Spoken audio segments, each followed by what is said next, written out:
சரி, கடைசியாக சபைகள் மத்தியிலே நல்லுறவுக்கு சாத்தியமா?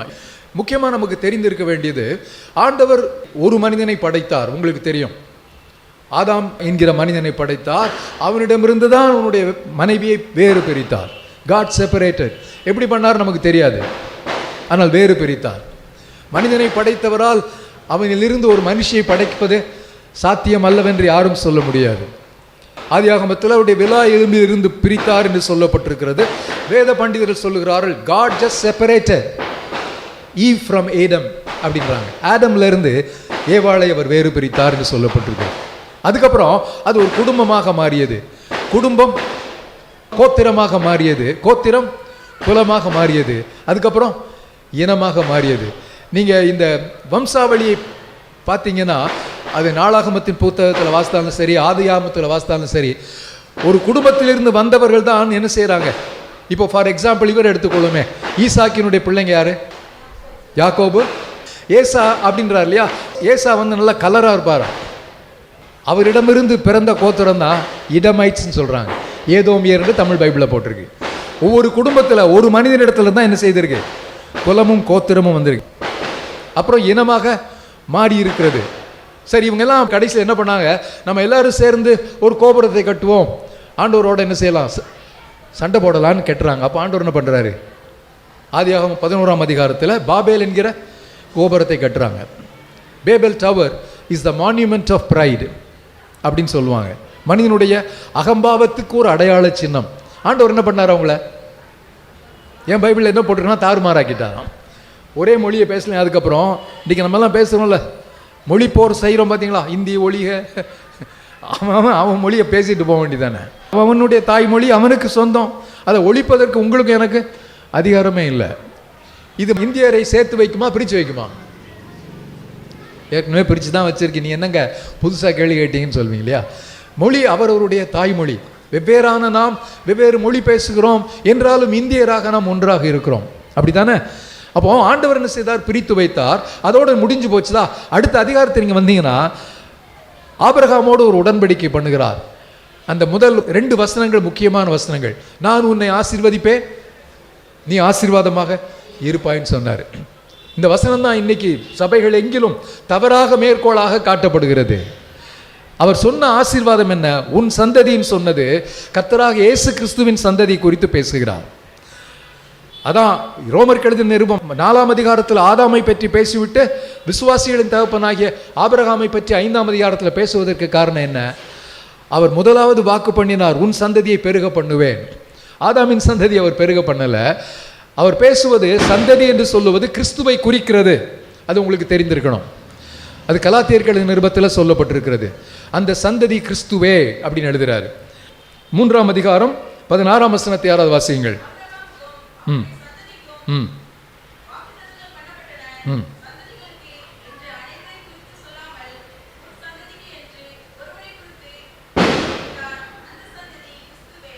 அப்ப வாக்களிக்கப்பட்டவர் யார்? உன் சந்ததி ஆசீர்வதிப்பேன்னா என்ன சொன்னாரு? அவர் மனதில் இருந்தது ஒரு ஆவிக்குரிய உடன்படிக்கைக்குள்ளாக வந்த உலகமெங்கிலும் இருக்கிற மக்களை, விசுவாசிகளை கொண்ட ஒரு சபையை குறித்து தான் ஆண்டுடைய மனசில் இருந்தது. ஒரு சந்ததி, கிறிஸ்துவின் இரத்தத்தினால் மீட்கப்பட்ட புது உடன்படிக்கைக்குள்ளாக வந்தவர்கள் தான் அந்த சந்ததி. அந்த சந்ததியில் நீங்க இருக்கீங்களா? நீங்க கிறிஸ்துவின் சந்ததியா இல்ல ஆதாமின் சந்ததியா? உங்களுக்கே சந்தேகமா இருக்குல்ல? கொஞ்சம் யோசித்து பாருங்க. நம்ம எந்த சந்ததி? உங்க சந்ததியை பற்றியே பேசிட்டு இருக்காதீங்க. நாம் எல்லாரும் ஆபிரகாமின் சந்ததி என்றால் கிறிஸ்துவின் சந்ததி. கிறிஸ்து பிரிந்திருக்கிறாரா? நம்ம ஏற்கனவே வாஸ்தவ ஞாபகம் இருக்கா? கிறிஸ்து பிரிந்திருக்கவில்லை. அவர் சந்ததியில் இருக்கிறவர்கள் எல்லாரும் அண்ணனும் அக்காவும் தம்பியும் தங்கச்சியும் அத்தை மாமா மாமன் மச்சான் இன்லாஸ் யாரையும் சேர்த்துக்கலாம். அதில் நீங்கள் கிறிஸ்து பிரிந்திருக்கவில்லை. உங்களுக்கு ஒரு மாதிரி ஏட்டி சொரக்க மாதிரி இருக்கா?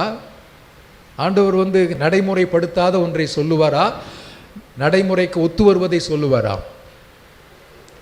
இந்த வேதம் உங்களுக்கு பழைய புத்தகமாக தெரியுதா? இது மாறாத பிரமாணம். அவர் பிரிந்திருக்கவில்லை. ஆபிரகாமின் சந்ததி கிறிஸ்துவே.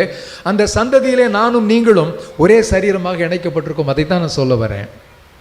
இது நமக்கு தெரிஞ்சிருச்சுன்னா உலகம் நம்மை வேற்றுமைப்படுத்துவதற்கு, துண்டாடுவதற்கு பிரிவினைவாதம் புரிவதற்கு, நமக்குள் கசப்பை விதைப்பதற்கு, போட்டி பொறாமை விதைப்பதற்கு என்னவெல்லாமோ கொண்டு வர முடியும். அதற்கு ஒரே மருந்து என்ன? இந்த கடைசி பகுதிக்கு நீங்கள் வாங்க. அதில் சிலுவையும் சமூக நல்லுறவும் இருக்கு பார்த்தீங்களா? இது அழகாக சொல்லப்பட்டிருக்கிற ஒரு முக்கியமான வேத வசனம். இது எங்கேருந்து எடுக்கப்பட்டிருக்கு? கொலோசையருக்கு எழுதின நிருபத்தில் பார்த்தீங்கன்னா 11ஆம் வசனம் சொல்லப்பட்டிருக்குது. தன்னை சிருஷ்டித்தவருடைய சாயலுக்கு ஒப்பாய் பூரண அறிவை அடையும்படிக்கு புதிதாக்கப்பட்ட மனிதனை தரித்து கொண்டீர்களே, அதிலே கிரேக்கர் என்றும் யூதன் என்றும் இல்லை. கொலோசியர் 3:11 வாசித்து கொண்டிருக்கிறேன். விருத்த சேதனம் உள்ளவன், விருத்த சேதனம் உள்ளவன். அதை தான் இங்கே பார்த்தோம். என்ன பார்த்தோம்? பாரம்பரிய கொள்கை வேற்றுமை இல்லை. there is no doctrinal difference, there is no nationality difference. யூதன் என்கிற கிரேக்கன் என்கிற வேற்றுமை இல்லை என்று பார்த்தோம். அதுக்கப்புறம் அடிமை என்றும் சுயாதீனன் என்றும் இல்லை. அதுக்கப்புறம் ஆண் என்றும், அது எங்கே இருக்குது? கலாத்தியரில் இருக்குது, 3ஆம் அதிகாரத்தில் இருக்குது. ரொம்ப அழகாக சொன்னாங்க.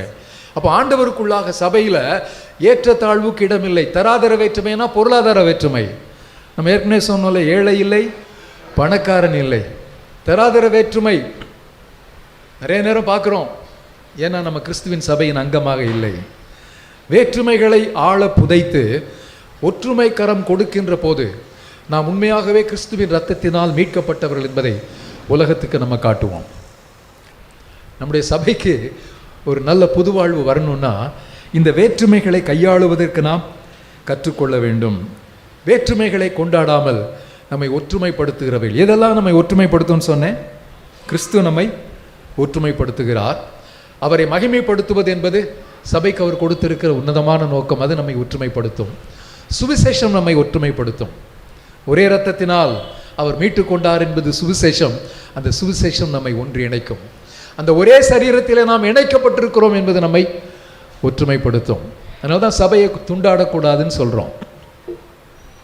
இனங்களாக, மொழி நிமித்தமாக, நிறத்தி நிமித்தமாக, உலகம் பேசுகிற மற்ற அடையாளங்கள், சாதிய அடையாளங்கள், மாவட்ட மண்ணின் அடையாளங்கள், இந்த அடையாளங்கள் எல்லாத்தையும் என்ன செய்யணும்?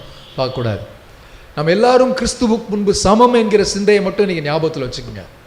இதை மட்டும் உங்களுடைய மனதில் நான் பதிவு செய்துட்டேன்னா இன்றைக்கு மாலையில் நான் வெற்றி பெற்று விட்டேன்னு சொல்லி நினைக்கிறேன். நாம் எல்லாரும் சிலுவைக்கு முன்பு சமம். உயர்வும் இல்லை, சிலுவைக்கு முன்பு நாம் சமம். சொல்லுங்க, சிலுவைக்கு முன்பு நாம் சமம். அவரோடு நம்மை ஒப்புரவாக்கினார். பகையாக இருந்த தடுப்பு சுவரை தகர்த்து யூதரையும் புறவினத்தவரையும் ஒற்றுமைப்படுத்தினார்.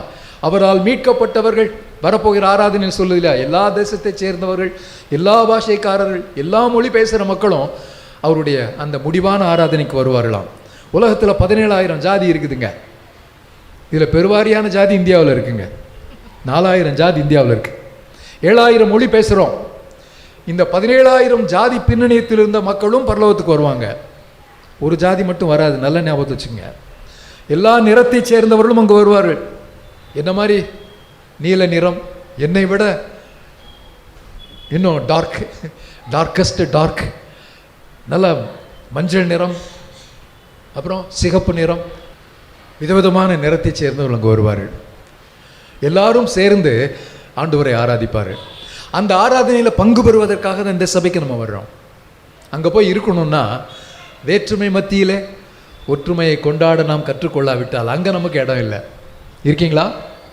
அங்கே வரணும்னு ஏதாவது கனவு இருக்கா? இங்கே கண்ணு மூடினா அங்கே கண்ணு திறப்பேன்னு ஒரு நிச்சயம் இருக்கா உங்களுக்கு?